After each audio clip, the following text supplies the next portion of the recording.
First question will be from Maddie.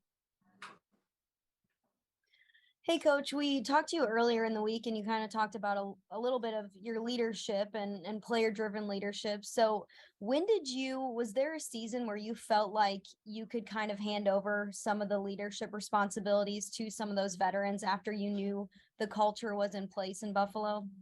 Yeah, I would say, Maddie, probably the middle of the 2020 season, with the pandemic and everything, I felt like that was, probably the start of it more than anything. But I think it's kind of resets every year a little bit until I think it's earned, right? That's an earned responsibility. And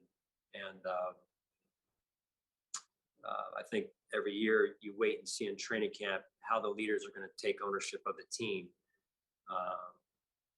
by word and deed and by example. So when they do that, then you can hand it back every year at a certain point. And with how those players have earned that leadership and the right to be in some of those decision-making conversations this season, how proud have you been of the leaders in this locker room this year?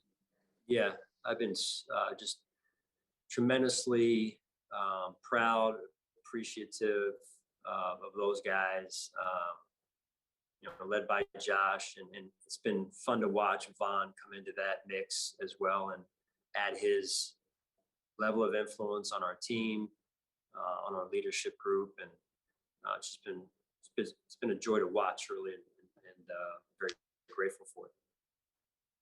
Thanks, Coach. Sure.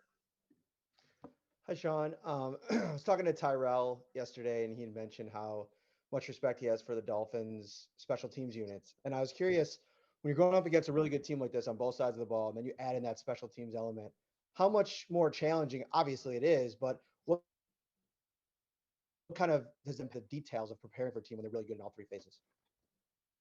Yeah, you kind of broke up a little bit there, Matt, but I think just overall, you want to play complementary football, right? You want to play a complete game in all three phases. I really feel like their special teams units have been a challenge for us in the first two games that we faced and played them in this year.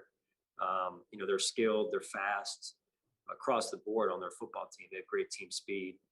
So we'll have to obviously be ready to go this weekend. And then you guys signed Cole Beasley to the active roster. What went into that decision, and what have you seen from Cole since he's rejoined the team?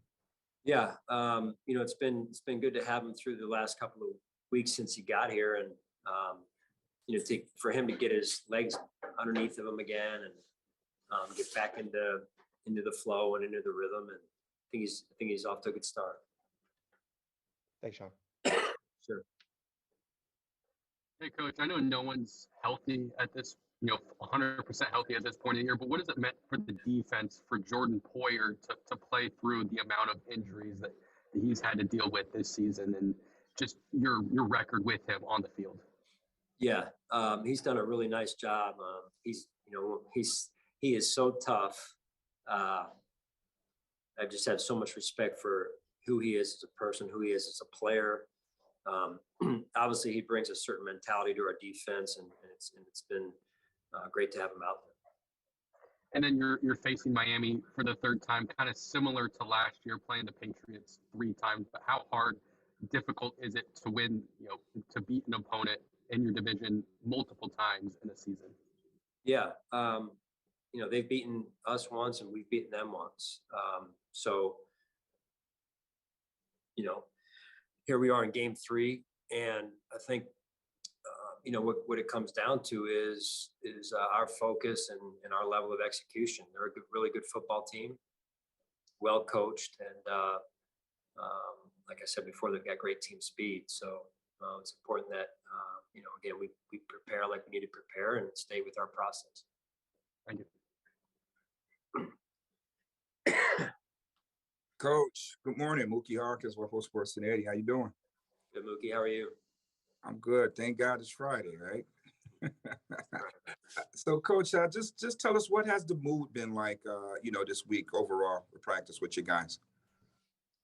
Yeah, I mean, they're, I would say, pretty much, a normal week for us of preparation, a normal focus. We'll go out there in a few minutes here to practice on our Friday, and and continue to try and add detail to the game plan. Yeah, I kind of jumped in late, but how do you prepare to face number 10? He's a weapon that Miami uses a lot, whether it's motioning him or maybe even returning punts. He's done that in the past against you guys. Or are you prepared to him even lining up in the backfield? Yeah, they do a really good job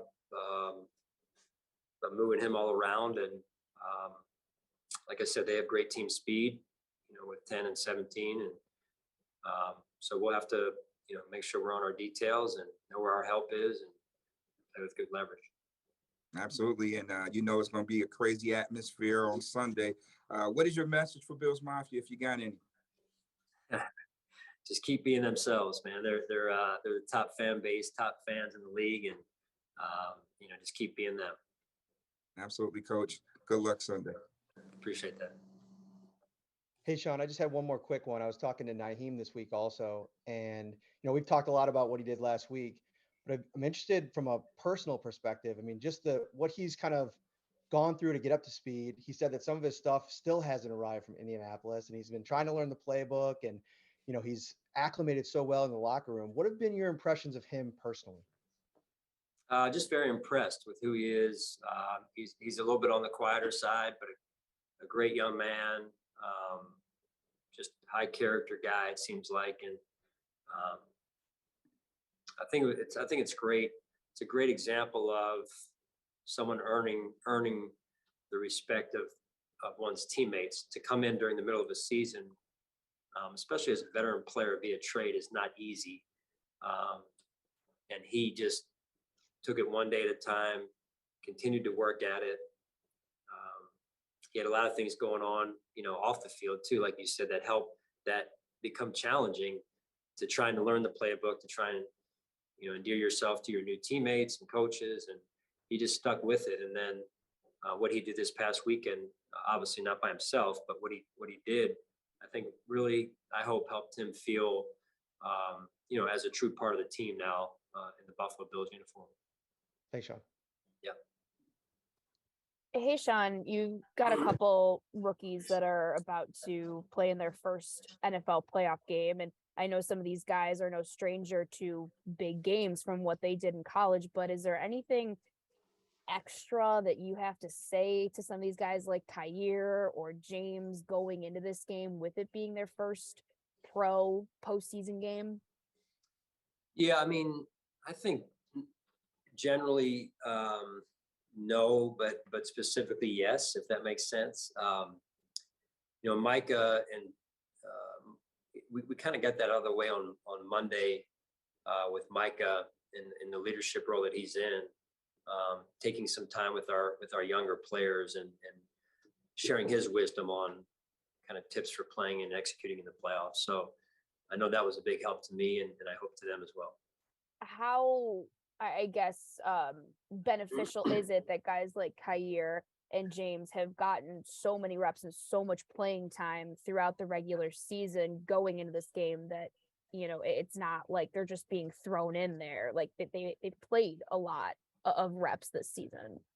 Well, that's what the NFL has changed into in some ways a young players league. It used to be, you get drafted in probably anything other than the first round, and you're going to sit for a year and maybe be a backup and play special teams. And now it's you're expected to contribute in some cases rather early. So I think that all bodes well, though, for later in the year. And then one more, if I can. I know we talked a little bit about how Dean was able to step in last game and start. I guess just what have you seen from him in this short period of time since he's been back? Yeah, it's been fun to watch him rekindle some of the, at least in-person friendships that he's had. Even though he's kept those friendships and relationships, to see him reunite in person with guys that he's been friends with for so long here. And then on the field, just, I applaud him. He waited his turn, and never got his chin down. I'm sure it was, frustrating at some points. And now for him to be able to play, I think is a great example of just putting the team first and then being ready when your number's called. Thanks, Sean. Appreciate it. Yep.